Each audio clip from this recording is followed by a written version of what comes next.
नमस्कार दर्शक बंधु मु तपस्विनी आज आम भिडियो शब्द शक्तिर विषय कथा हवा। शब्द गुड़िक बा वर्ड्स सब केमती बड़ प्रभाव पकई थाए आम जीवन रे। आम जहाँ शब्द व्यवहार करुचे सारा दिन सेटा ही आम वास्तव में परिणत होता है। जेमिति आम थॉट्स आम भावना बहुत गुरुत्वपूर्ण, सेमती आमर शब्द बा आमर वाक्य आमर कथा मध्य बहुत गुरुत्वपूर्ण। आउ आपण ध्यान भी देवे निज उपरे जे 95% 95% आमे खराब कथा कही था निजको बा निज विषय रे आमे खराब कथा भाभी था। दिन गोटे दिन भितर आमे 95% निज विषय रे खराब कथा भाभी था और कही था। तो आपण ध्यान देवे सारा दिन पूरा दिन आम निज भितर सब बेले जो कथा चली थाए आम मन भितर सब बेले जो इंटरनल डायलॉग चली थाए से बहुत नकारात्मक होता है, बहुत नेगेटिव होता है, बहुत खराब होता है। आउ जिते बड़े अन्य मानक ऊपर आम निजर से फ्रस्ट्रेशन को बाहर कर दो निजर फ्रस्ट्रेशन अन्य ऊपर आम जो बाहर करूँ सेते बेले सेथिपाई कि आम से negative emotions, negative thoughts, negative जो चिंताधारा, जो भावना से सब भाषा द्वारा शब्द द्वारा अन्य ऊपर को पास नहीं था, अन्य ऊपर को चल जाई था। से सब नेगेटिविटी से सब नकारात्मकता भाषा द्वारा आम भाषा द्वारा जहाँ आम फ्रस्ट्रेशन हिसाब से अन्य मान उपर पकई था। आउ वास्तव से नकारात्मकता ही आमको मिली था सबु प्रकार रूप से आसिक आम पाखे पहुँची थाए आम वास्तव जीवन में, जहाँ आम आमर निज भितर नेगेटिविटी को अन्य मानक ऊपर पासन करि थाउ। तो आम जो नेगेटिव शब्द व्यवहार करूँ से संपर्क भितर भी बहुत नकारात्मकता खेली दे थाए। आउ मन भितर से संपर्क को से कथा को लेकिन क्रोध भरी दिए, जीवन सारा मध्य से क्रोध भरी रहे। तो आम निज खराब शब्द द्वारा सामना लोक को आघात दो, जहाँपाई कि संपर्क मध्य खराब हुए, आउ अशांति आहुरी बढ़ी जाए, आउ नेगेटिव सर्कमस्टांसेस, नेगेटिव सिचुएशंस बेसी क्रिएट हो जाए आम जीवन रे, आम वास्तव जीवन रे, जहाँ को सुधारिया को पूरा जीवन सारा मध्य लगी जाए। आउ प्रायतः ये सब शब्द एते क्रोध भरती परस्पर भितर जे जहाँ आम के ठीक भी करि पारुना, सारा जीवन लगिगले भी आम ताको ठीक करि पारुना। जहाँ आमर भावना भितर थाए सब बेले मन भितर चली थाए से सब आम भाषा द्वारा, आम शब्द, आम वाक्य द्वारा जना पड़ी थाए। आम सबकॉन्शियस माइंड रे को प्रकार भावना चलची, को प्रकार चिंताधारा सब स्टोर होगी अच्छी, से सब आम भाषा द्वारा, आम शब्द द्वारा ही, आम वाक्य द्वारा ही जना पड़ी थाए। सेथिपाई जदि आम दिन सारा कौन सब शब्द, कौन सब वाक्य व्यवहार करुचे, जदि आम से विषय ध्यान देवा, से ऊपर ध्यान देवा, तो आम निजर वास्तविकता को बदल पारिबा, सब प्रकार परिस्थिति को मध्य आम बदल पारिबा। जदि आम ध्यान देवा जे आम दिन सारा कौन को थॉट्स रे रोचे, को भाया शब्द आम व्यवहार करुचे, तो आम जापर जे आम सबकॉन्शियस माइंड रे कौन सब स्टोर अच्छी, आम ताकू बदल पारिबा।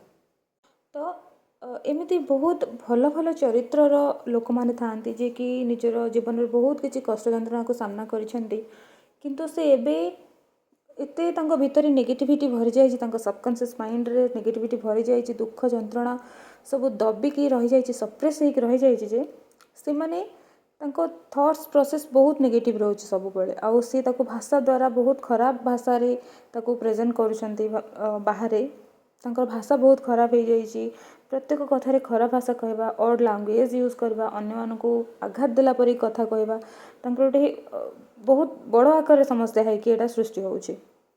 तो तार जदि आम समाधान करने को चाहिए, तो से समाधान रे आम हठात या करवा जे आम हठात कौन सी कथारे, कहार सामना लोक कथारे कि कौन सी कथारे रिएक्ट न करिकी किछि समय निज चिंताधारा कौन अच्छी, आम एबे को चिंताधारा को थॉट्स प्रोसेस रे आमर एबे चलची, आम यदि से ऊपर ध्यान देबा जे मोर शब्द वाक्य एबे किपर हो जाइए, कौन चलची मोर थॉट प्रोसेस, तो आम नकारात्मकता ठारू दूरे पारिबा, दूरे रही पारिबा, अन्य ऊपर ताको पासन करबानी, आम खराब शब्द यूज करें। जदि आम हठात रिएक्ट न करके आम किसी समय भाविबा आम निज चिंताधारा कौन अच्छी, मु अन्य को खराब करी कहीदेविन, तो भाषाटा खराब करी कहीदेविन, तो ताको मोर निजर नेगेटिविटी को पासन करबिन, तो ता ऊपर मो नेगेटिविटी को मु छाड़देविन, तो आम चिंता करवा, तापर आम रिएक्ट करवा। आउ मु तो कहबी रिएक्ट करवा अपेक्षा आम रिस्पॉन्ड करवा बेसी भल होता है।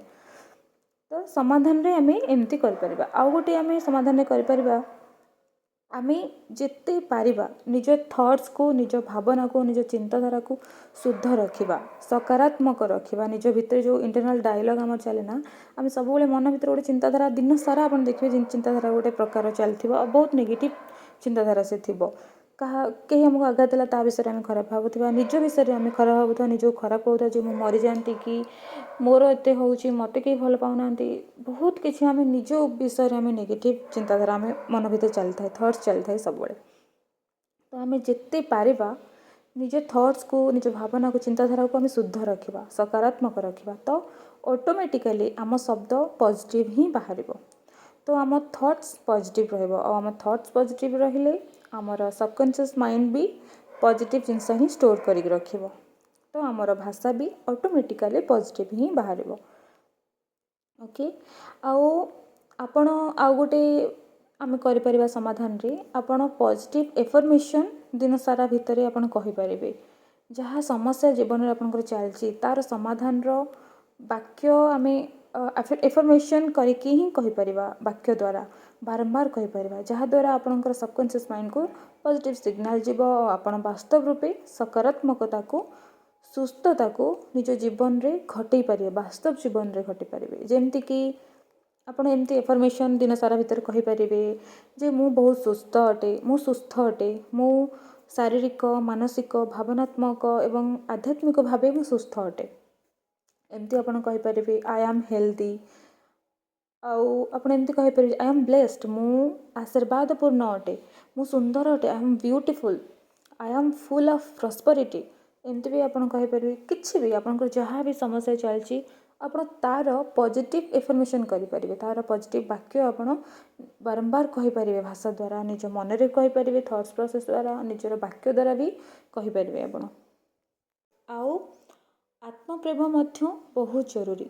ଯେ ପର୍ଯ୍ୟନ୍ତ ଆମେ ନିଜେ ନିଜକୁ ଭଲ ନ ପାଇବା, ଯତ୍ନ ନ କରିବା ନିଜର, ତ ଆମେ ସାମ୍ନା ଲୋକଠାରୁ ବି ଆଶା କରିପାରିବାନି ଯେ ଆମକୁ କେହି ଆସିକି, ସାମ୍ନା ଲୋକ ଆସିକି ଆମକୁ ଲଭ୍ କରୁ, ଆମକୁ କେୟାର କରୁ। ତ ଆତ୍ମପ୍ରେମ, ସେଲ୍ଫ ଲଭ୍ ବହୁତ ଗୁରୁତ୍ୱପୂର୍ଣ୍ଣ ମଧ୍ୟ ଆମ ପାଇଁ। ତ ଆପଣ ନିଜ ପାଇଁ ପଜିଟିଭ୍ ୱାର୍ଡ଼ସ୍ ବ୍ୟବହାର କରିବେ।